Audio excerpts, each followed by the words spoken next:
guys, this is one of my favorite wrestlers. He'll pop it back on the screen in a second. It's JD. I'll be there in a second. Hold tight.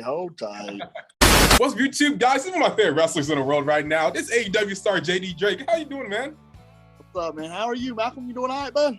Yeah, I'm doing all right, man. I'm glad to be talking to you. Good. Yes, sir. It's been a minute trying to get this thing set up, but we got it set up finally. Hey, it is what it is. It happens for a reason. So it's all good, man. Like, how are you doing right now?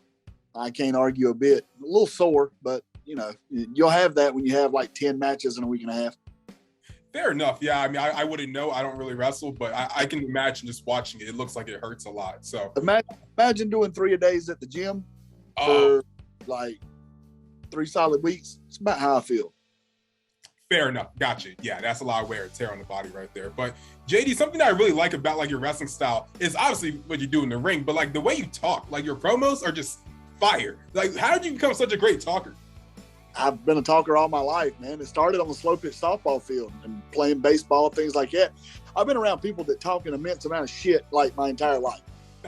So in order to make sure that I didn't get chewed up and eat up at the ball fields, I had to be a talker. And it also helps that, you know, I've been a salesman for the better part of 20 years too. So, I mean, as soon as I got out of school, hit 18, got a sales job. So off and on, I've always done some sort of sales work. I've always talked. It's just, I just let that come through in my promos, man. Like when I'm talking into a microphone, most of the time, you're not getting a typical professional wrestling promo. You're getting a conversational type, passionate, almost like just diatribe or speech. Yeah, no, it definitely comes through. Like, it's definitely loud and heard. Like, I remember we were doing something at DPW, and like you cut this crazy promo on Chris Danger. You just called him all these words, and I'm like, wow, this is just so intense. Where'd you get was there a wrestler that you watched growing up that was like, all right, I want to be just like that guy? Well, I'm going to ask you the question. When you watch me work or you see me in person, who do I remind you of? The 2 people that come to mind, these are older names, I guess, Vader and Stan Hansen. I watched Vader a good bit. I didn't watch a lot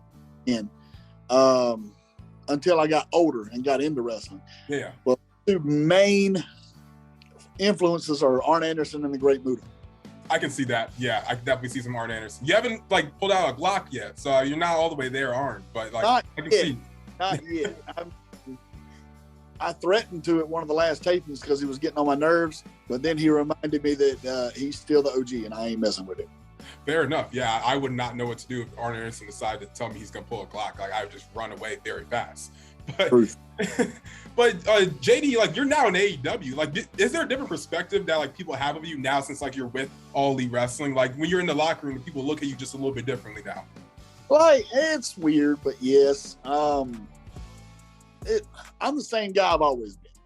Yeah, I feel like. But I guess people think that since I've got a little bit of TV time and a little notoriety now, that they put me on a pedestal or they treat me some sort of way. Some people are intimidated and scared to come up and talk to me. Never that, man. Come up and talk to me. Ask me questions.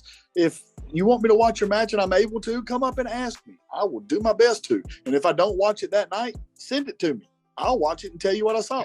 But since being with AEW, it's like there's been guys that wouldn't talk to me to save their life that now go out of their way to reach out and talk. You know who you are.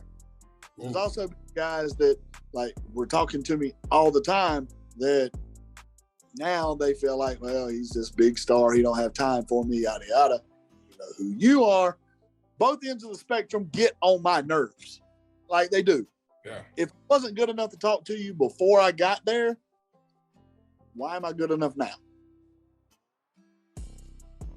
Oof. Yeah. No, I mean, that definitely can be pretty upsetting to hear sometimes. Like, oh, they only like you now because you're on TV, or oh, he's too good for us now type of thing. But no, I think you come off like the same guy that I used to watch back in Evolve as I see now on AEW. So like, it all seems about the same to me. But try my best to maintain that aura, man.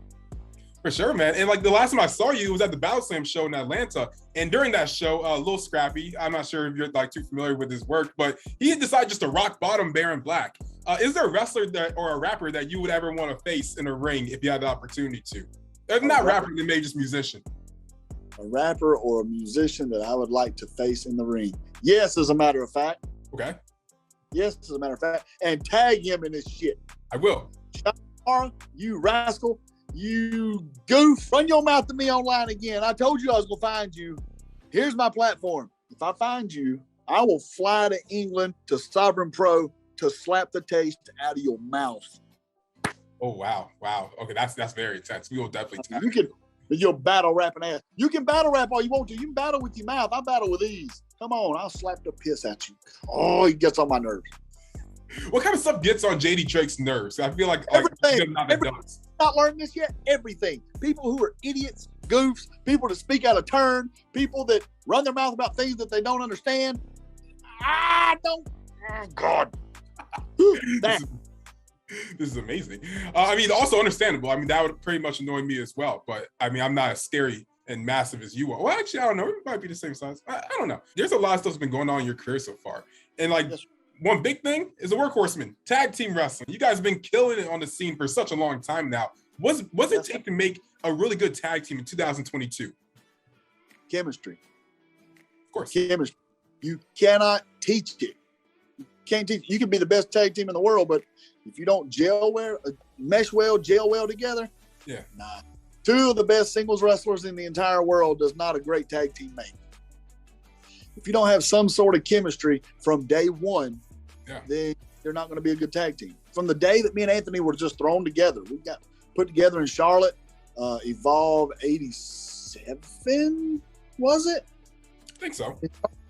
Evolve 87, us against Doom Patrol.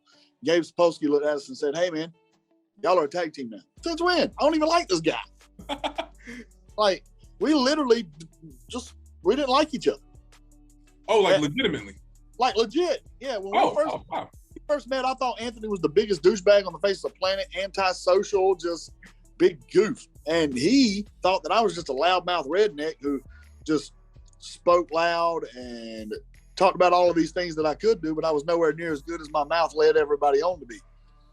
We proved each other wrong, but it got like, we were to the level of disdain to where I was like purposely like would pull his then girlfriend, now wife, Amber, to the side, and I would whisper in her ear just so he could see me whispering in her ear.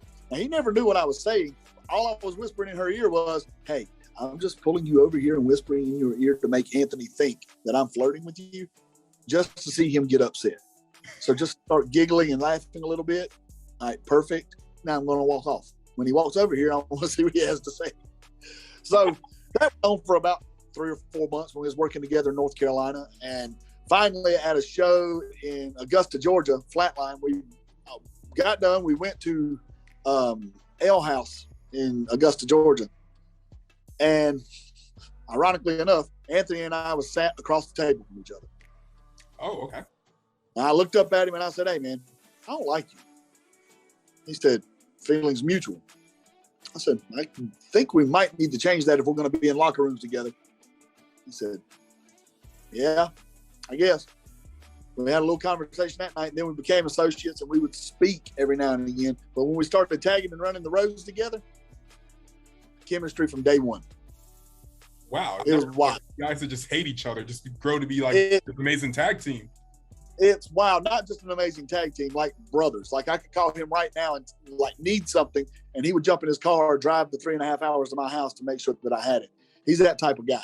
Him and Amber both. And like his daughter is basically family to me too. So it's like, no, it's gone further than just a tag team.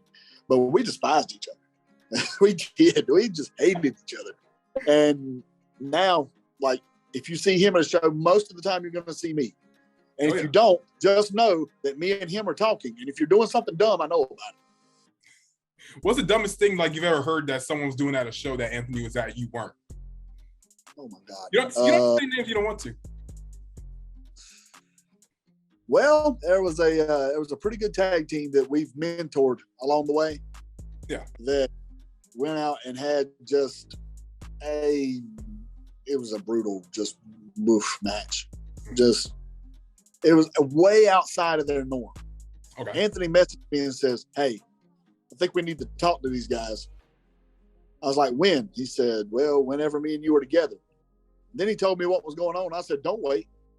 Talk to him now. And we'll talk to him again when we see him.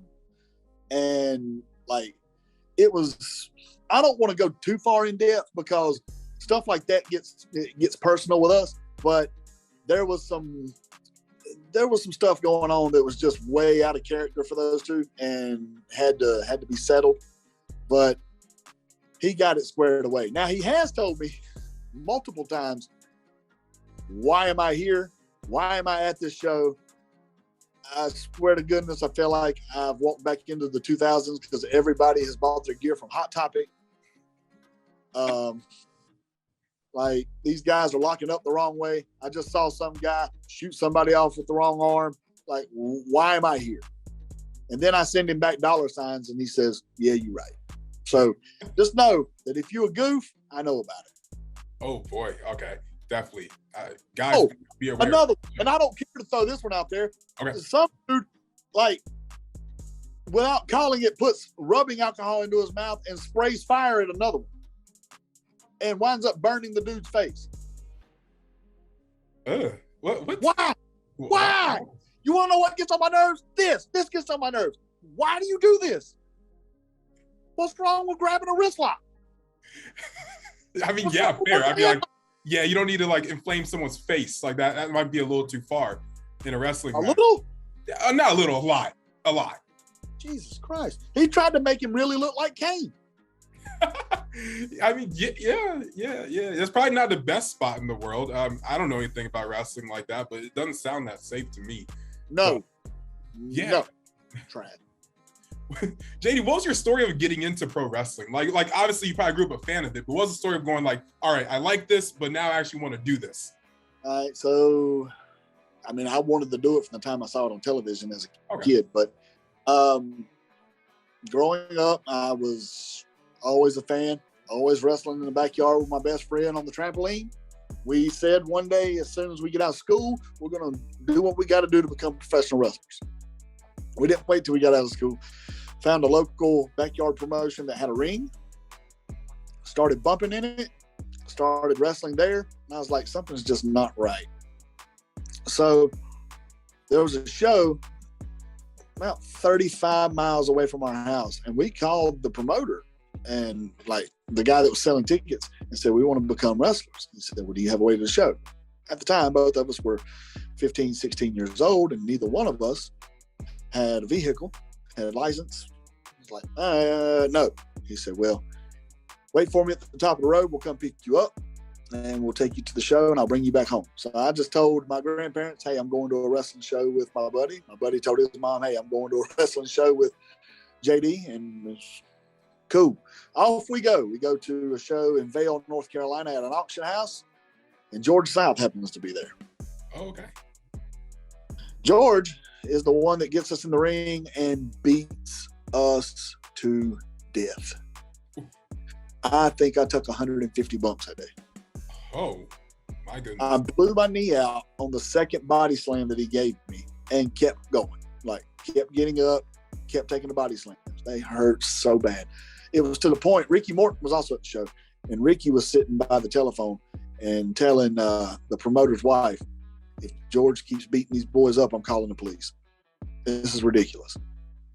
Well, about that time, George finally got done with us, went to the back and said, here's my wrestling school. If you want to come, this is how much it cost. It's astronomical at the time for us. So I was like, I don't have that kind of money. So waited till I got out of school and then started training under a fella named David Reimer. And he's since passed away. But I trained for a month and a half before I had my first match. I just picked it up pretty quick. And the rest is history. I worked for a few years, and then I finally found my way back to George and asked George to finish my training, teach me how to actually work.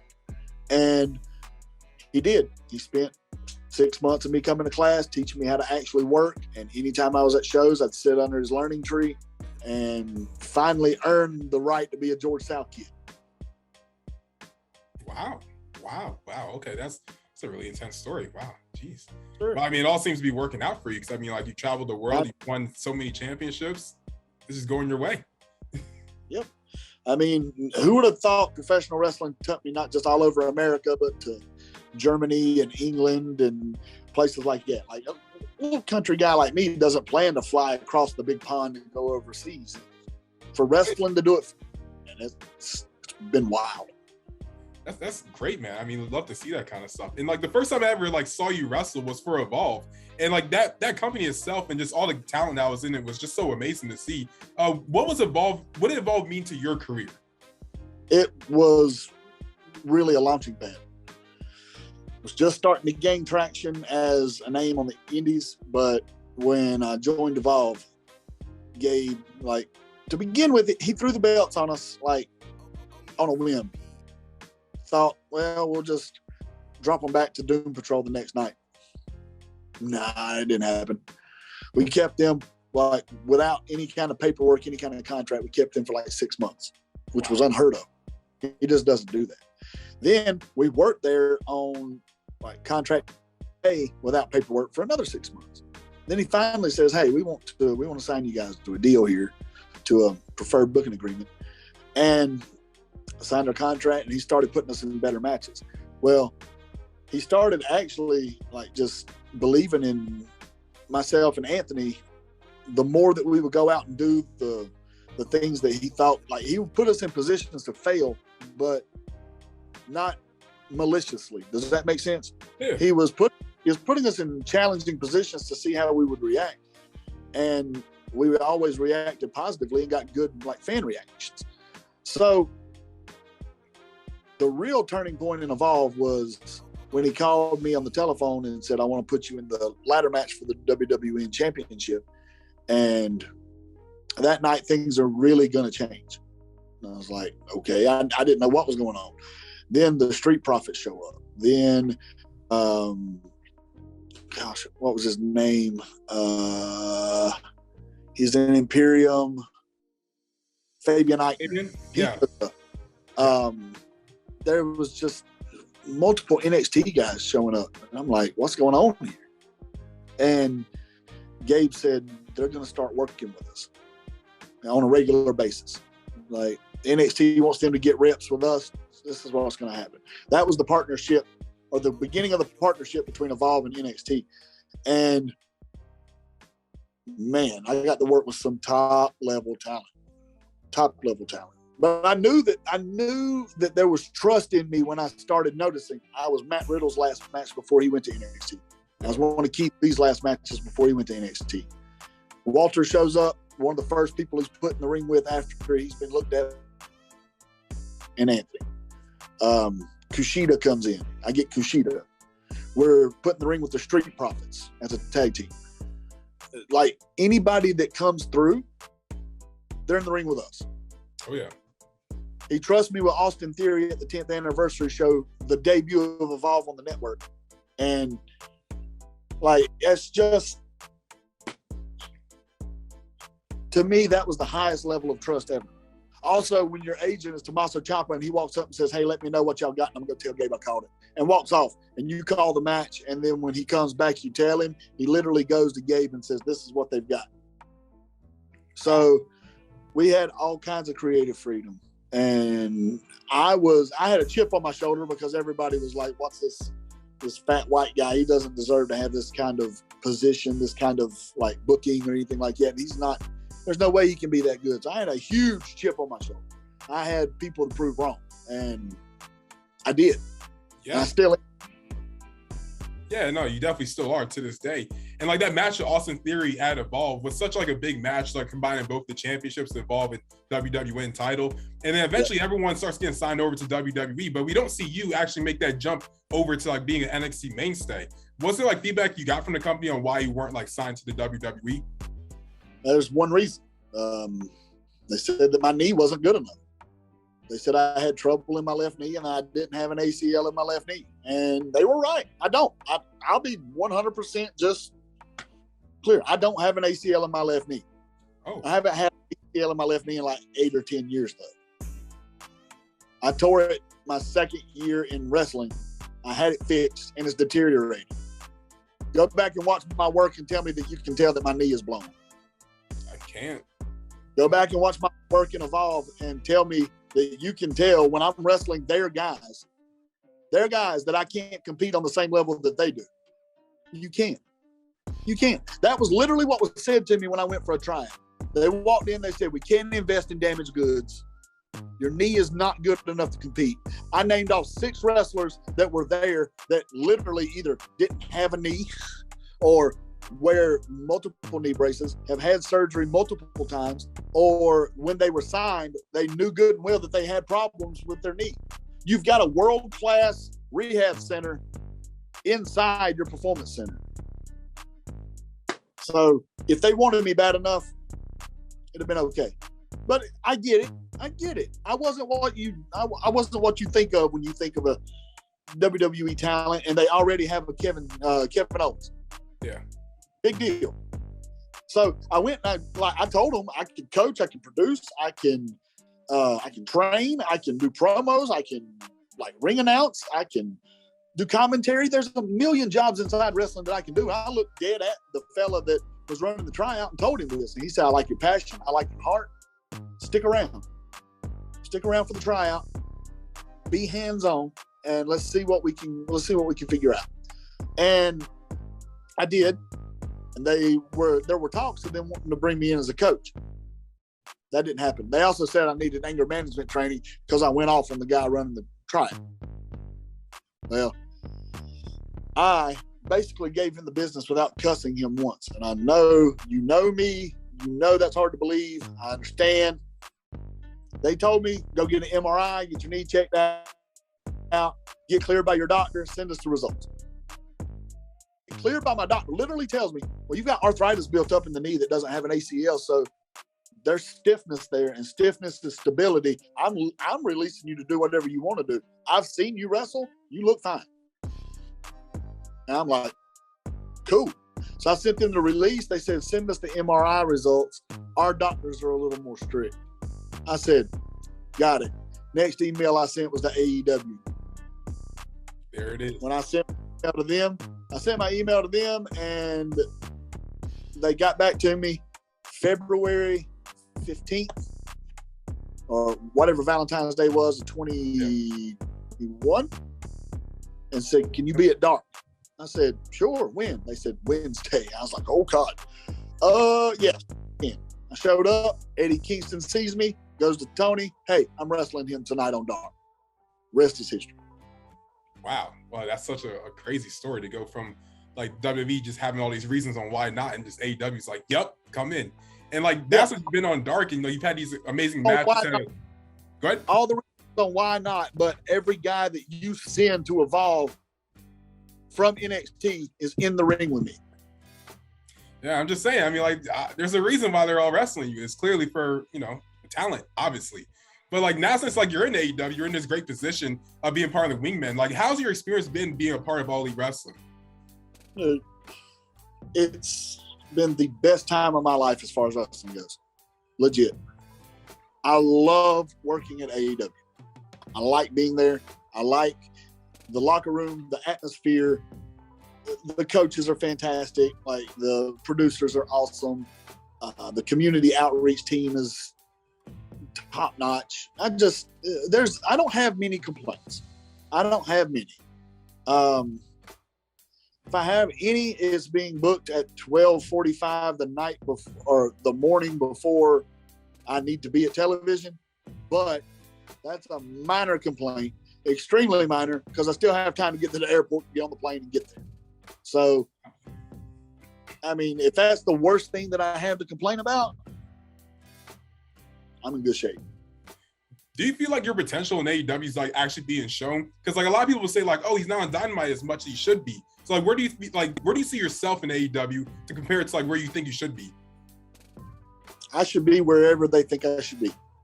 I know what kind of wrestler I am. They have a different vision, which is fine.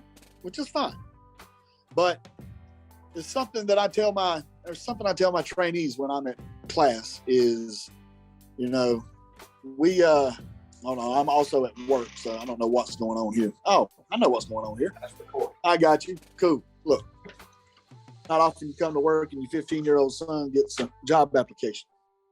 Well, Well, anyways, I tell my trainees at school, you cannot have a new crop of talent to wrestle yourself if you don't teach them. Sure. So anybody that's at class, if you're an advanced member of our class, you work with the younger talent. You work with the ones that's just starting, and you try to make them as good or better than you are. I was trained by probably the best enhancement talent to ever walk God's green earth. In my opinion, George South made everybody ever step foot in the ring with look 10 times better than they were. Well, maybe except for Ric Flair. Sure. But he made Ric Flair look like $10 million when he was in the ring with him. He was the guy when people walked in back in the Jim Crockett days, they would look at him and say, I'm wrestling you tonight. I'm working with you tonight. I love being that guy. I love being the guy that people walk in and they know that they can look at and point at and they say, you know what? I want to get in the ring with you tonight because 1, I know it's going to be good. 2, I know you're going to push me to my potential. And 3, I want to push you to yours. Wow. So love that. Listen, if that's where I'm at the rest of my life, that's where I'm at. Do I know that I can do more? Absolutely. Do I know that I can hang with anybody in the company? Yes, 100%. And there's people there that'll tell you that I can. Not just people, but people in higher standings than people that are well respected in the professional wrestling community. But I'm going to let them say it. I'm going to let them say it. I'm not going to put their names out there, anything like that. If they want to come forth and say it, they can. But I feel like myself and Anthony Henry as a tag team, we're extremely slept on. And if given the opportunity, we'll shut some people up and open some eyes. Do you want to see Anthony Henry in AEW? Just about more than I want to see myself there. He deserves it. Of course. Absolutely deserves it. Yeah, nobody I works. definitely agree. Nobody works harder. Of course. Like, I mean, like the Workhorsemen in AEW would be phenomenal. I mean, the match recently, we guys teaming up against Danielson and Moxley was incredible to see you guys like tagging on television. It was like the perfect, like full circle moment. But I guess like one of my last few questions for you, Drake, is what are some moments in AEW that you still want to create? I want to wrestle FTR. I want me and Anthony to wrestle FTR. Woo, yes. Yeah. I want that to happen probably more than I want to take my next breath. Not just because it will be an extremely good tag team match. That's 4 guys that, like, when you think Carolina wrestling, oh yeah, who do you think of? You think myself, you think Anthony, Dax, and Cash. Shoot, I was on multiple shows with Cash when he was working the indies around here, and you just knew from day one that he was something special. Oh yeah. And Dax Harwood might be the best wrestler on the planet right now, not named Will Ospreay. I said it. No, I agree. I 100% agree. It's like, I want that moment, and I want it on one of the biggest stages that we can have it on. If it's on a Dynamite, that's fine. If it's on a pay-per-view, even better. But I want it, and I want everybody to, like, front and center to pay attention to a fat guy that doesn't belong in a professional wrestling ring, and Anthony Henry, who apparently was just not what the other place wanted, against the best tag team in the world. And then I want you to watch us keep up. Not just keep up. I want you to watch us compete and show that we belong. We did it with the Briscoes at Warrior Wrestling. I want to do it with FTR. Wow. Yeah, I think I'm ending on that one. That was just a little promo in itself right there. That was amazing. Yeah, that's definitely a match that I think the whole wrestling world definitely needs to see and probably wants to see that if they watched a Workhorsemen match before. But JD, this is great. I mean, I just love talking to you, man. Like, this is such a cool moment. Where can I find you on social media? Find me on Twitter at RealJDDrake. Find me on Facebook, James D. Drake. I'm not hard to find. Find me on Instagram at Real James Drake. I'm on TikTok also at RealJDDrake, but you'll see more bowling videos than you see wrestling videos there. As a matter of fact, right on brand, at work. There he is. At work. Sitting here fixing bowling equipment for guys, fixing some stuff for my son who just got back into bowling. So that's what you see on my TikTok a lot of times. And a lot of motivational stuff, like me sitting outside of the gym, not wanting to go in. But if I shoot the video saying, hey, get off your ass and do it, I got to get off my ass and go do it. Fair enough. Of course, man. Yo, this is that for me as it is for you guys. I mean, yeah. I mean, honestly, I'd be the same way. I'm like, I sit outside the gym. I'm like, man, I would do anything to not walk in right now. But you got to do it anyway. Because you already drove there. Gas expensive. It's the worst. I've taken the strongest pre-workout on the planet. My face is tingling. My body is. I'm sweating. Like, I don't want to go in here. But I'm not wasting this shot of pre-workout. I'm not doing it. Exactly. And you had to drive there. Gas expensive, man. But man, who you telling? I drive a Jeep. It's money. Shoot. Oh yeah. Yeah. You can tell. Sorry. I drive an Altima. Okay. It cost me $2 to fill it up the other day. Oh Jesus. Good Lord. Good freaking Lord. But Jay, this is amazing, man. Thank you so much for coming on the channel. I really appreciate it. Guys, make sure to like, comment, share, and always subscribe. Follow JD everywhere on social media, especially TikTok. You can watch all the possible videos of you drinking C4 and not wanting to work out, but it is C4's ass. Edge of insanity. Psycho Pharma, Edge of Insanity. Get it and try it, cowards. We going up like 1,000. I'm a flex just like a muscle man Malcolm. We going up like 1,000. I'm a flex just like a muscle man Malcolm. When it just like 1, 2, 3. If you like the channel, this will squeeze. If you like the channel, this will squeeze. If you like the channel, this will squeeze.